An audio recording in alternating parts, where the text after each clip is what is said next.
আচ্ছা, তারপরে এসএসকেএম থেকে এমডি পাস করলাম। MD purpose. এমডি পাস করে তখন আবার আরজি করে মেডিকেল করে ছাত্র আন্দোলন হচ্ছে, আমাদের পাঠালো। ও আর তখন কি কোথায় সরকার ছাত্র, খেয়েছে? আচ্ছা আচ্ছা আচ্ছা। বামফ্রন্ট সরকার। ও আপনি রাজনীতি করতেন? 1980 সাল। আমি রাজনীতি করতেন? রাজনীতি করতাম, উগ্রভাব উগ্র রাজনীতি করতাম, আচ্ছা, নকশা। নকশাল আন্দোলনে যুক্ত ছিলাম। তারপর প্রত্যক্ষভাবে কোনো রাজনীতি সেইভাবে করিনি। আচ্ছা আচ্ছা। তারপরে স্যার প্রথম চাকরি আপনার কোথায় হয়? ওই তো Bankura medical college. Bankura medical college. তো এত বছর মানে 50 বছরই শুধু আপনি 80 ক্যান্সার। সালে, আমি 80 সালে চাকরিতে ঢুকেছি। 80 মানে এখন 2026। আচ্ছা, এই এত বছরে আপনার সবচেয়ে সাফল্য কোন দিনটা? মানে মনে করলেন যে এই দিনটি আমার খুব ভালো কাজ করলাম। রোজই সাফল্য, কোনো পেশেন্ট ভালো হলে না খুব ভালো লাগে। ভালো লাগে না দিনের শেষে যখন হাসে। দিনের শেষে ওইটাই খুঁজি আমি, ওটাই স্যাটিসফ্যাকশন। খুব খারাপ দিন গেছে যেদিন খুব মন খারাপ হয়ে গেছে, কেঁদেছেন? হ্যাঁ, পেশেন্ট মারা গেলে হুম, ওই অনুভূতিটা হয়, সেদিন আমি ভালো করে কথা বলি, আমার বউও জানে যে আমি গম্ভীর হয়ে আছি, বিরক্ত হচ্ছি, তার মানে কোনো পেশেন্ট খারাপ আছে বা খারাপ হয়ে মারা গেছে। স্যার এটা এখন খুব স্বাভাবিক। স্বাভাবিক। এখন স্যার 74 বছর আপনার বয়স। 72। 72। এই এনার্জি, এই মোটিভেট কিভাবে হন? ঈশ্বর হয়তো দেন, জানি না।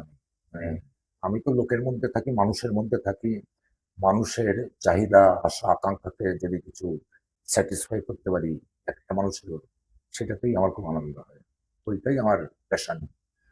জেনজি যারা ইয়াং জেনারেশন তাদের জন্য কি বলবেন স্যার?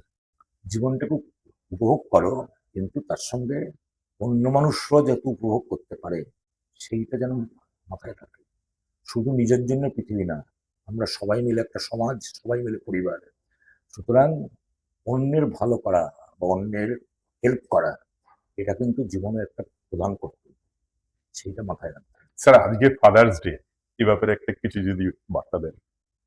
ফাদার্স ডে, বাবাদের তো সন্তানের জন্য অনেক স্যাক্রিফাইস থাকে। প্রত্যেক সন্তান যেন শুধু নিজের বাবা না, সব বাবাদের কথাই মনে রাখে, এবং সেই কর্তব্য বোধ যেন তাদের মধ্যে জাগ্রত হয়। সন্তান হিসেবে সে যে কেয়ারটা পেল বাবার কাছ থেকে, সেও যেন তার সন্তান, নিজের সন্তান এবং অন্যান্য সন্তানদেরও যেন সেই কেয়ারটা দেয়। এই হচ্ছে। অসংখ্য ধন্যবাদ। আমরা কথা বলছিলাম ক্যান্সার বিশেষজ্ঞ, 50 বছরের অভিজ্ঞতা যার রয়েছে, বিভিন্ন প্রাইভেট এবং সরকারি হাসপাতালে কথা তিনি ছিলেন। তিনি হচ্ছেন আমাদের সুবীর গঙ্গোপাধ্যায় মহাশয়। আজকের মতো এখানেই রাখছি।